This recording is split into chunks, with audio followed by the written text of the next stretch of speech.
Dans cette vidéo, nous allons vous expliquer le rôle du passeur en 4 contre 4 au volleyball. Alors ici, nous sommes sur le niveau 1, c'est-à-dire le premier niveau de ce rôle de passeur.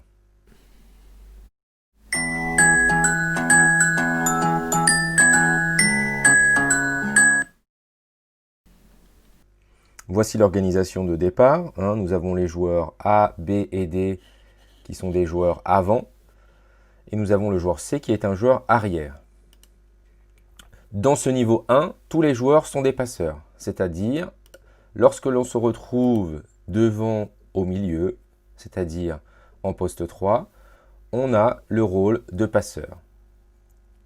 Le rôle de passeur, c'est quand la balle arrive sur un des 3 autres joueurs, je me situe dans la zone avant et je fais une passe pour un attaquant parallèle au filet pour qu'il puisse attaquer dans de bonnes conditions le terrain adverse.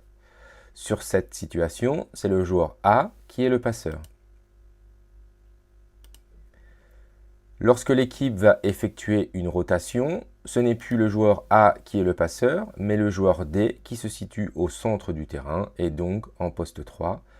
Et c'est lui qui devient le passeur.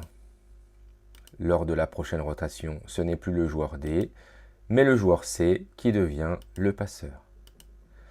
Et dans cette dernière rotation, c'est le joueur B qui se situe au poste 3 qui devient le passeur.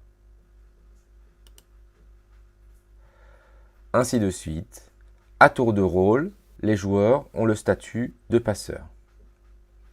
Bien évidemment, pour un gain d'efficacité, nous allons devoir spécialiser un petit peu les rôles et déterminer des joueurs plus passeurs et des joueurs plus attaquants. C'est ce que nous verrons dans le niveau 2 du passeur en 4 contre 4. Retrouvez d'autres vidéos sur lapfabexperience.fr dans l'espace blog. Pour ne rien manquer des prochaines vidéos, n'hésitez pas à vous abonner. À bientôt!